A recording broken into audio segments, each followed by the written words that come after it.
Jeannie has also written us a lovely sermon. It is also written in the first person, but they are not my words.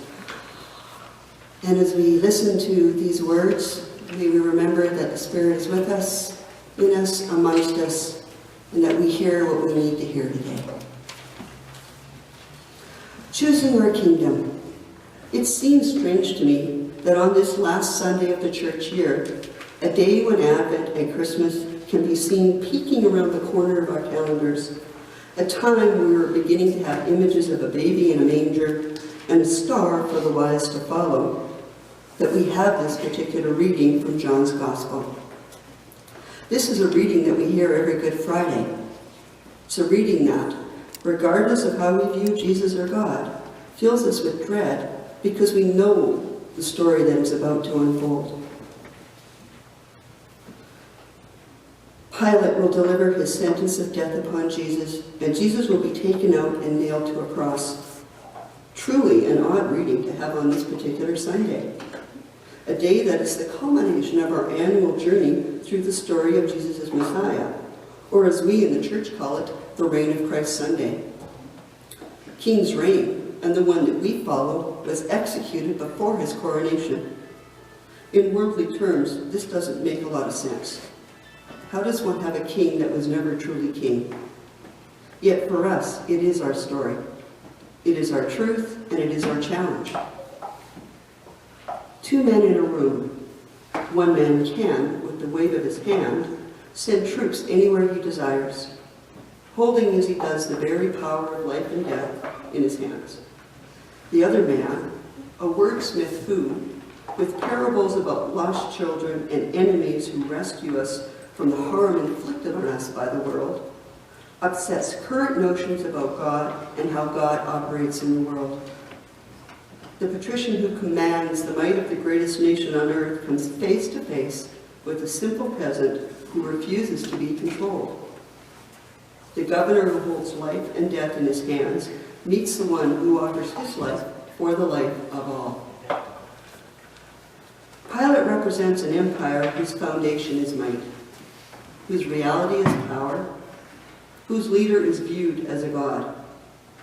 Jesus offers a vision of a different realm, one which is grounded in seemingly powerlessness, whose leader is a servant. This is the truth to which Jesus gave testimony to. He was born to usher in this reign. So the problem for Pilate is our problem too. How can there be two kingdoms on earth at the very same time? How can two so very different ways of living in the world exist side by side? You see, Jesus wasn't talking about a kingdom of heaven, a place where we get to go when we die. He was talking about how we live here and now. Pilate was too, yet the kingdoms they represent are so very different. Pilate couldn't see or understand what Jesus was talking about when he talked about kingdoms. Because for Pilate, there was only one way to be in the world. For him, there were the powerful and the powerless. For him, there was only the rule of the empire. The rule that might makes right.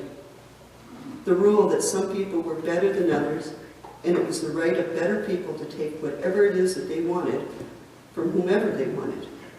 People existed for the benefit of the powerful leaders of state.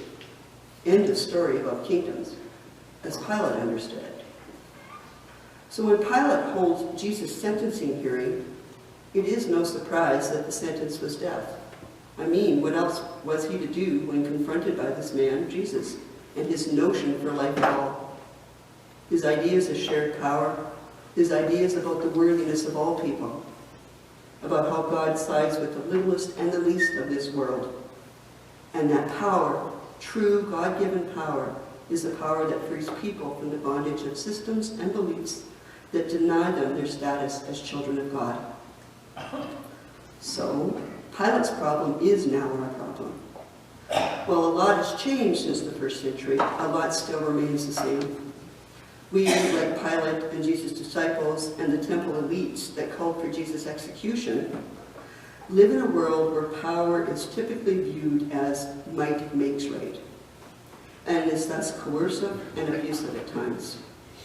While we might not have to contend with the Roman army, our oppressors take the shape of nations and a global economy that is structured in such a way that 1% of the people in this world have 50% control of the wealth, thus leaving many people to eke out a living on the margins of society, or in too many cases, actually starve. We are embedded in this worldly kingdom. It has become as natural as the breathing to live here. And truth be told, there are really good things about this kingdom too. Yet it is very much a top-down model of how to be in the world.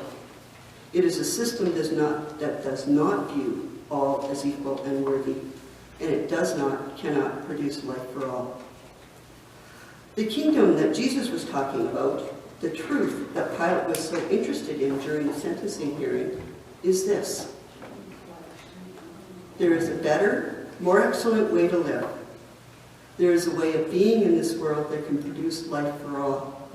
It is a way of living in this world that says no matter how the world is structured, I will live a life of compassion and mercy and forgiveness, and most of all, love.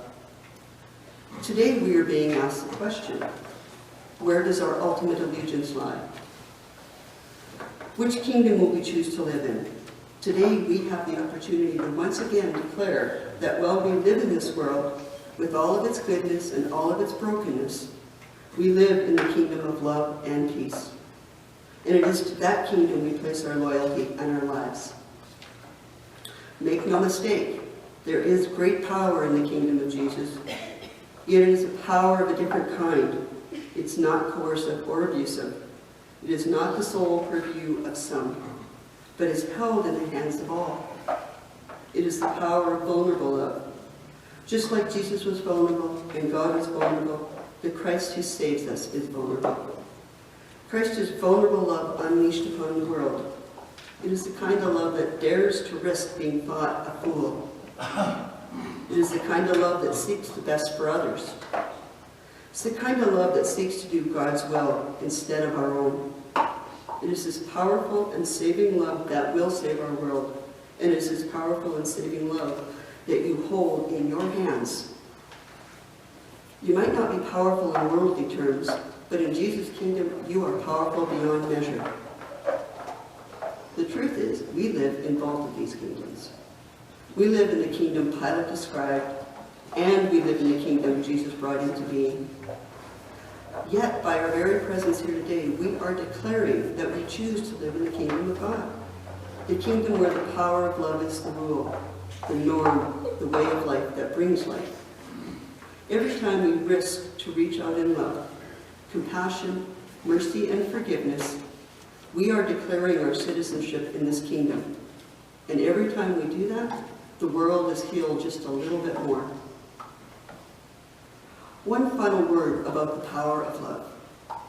The power that exists in Christ's kingdom on earth. Dr. Martin Luther King Jr. writes, "What is needed is a realization that power with love is reckless and abusive, and love without power is sentimental and anemic. Power at its best is love implementing the demands of justice, and justice at its best is correcting everything that stands against love." This is a beautiful definition of the power of God in the world, a beautiful way of describing the kingdom. May each one of us find our home and declare our citizenship in this divine kingdom, for this is the way of life and salvation for us and the world. May it be so in your life and in mine. Amen.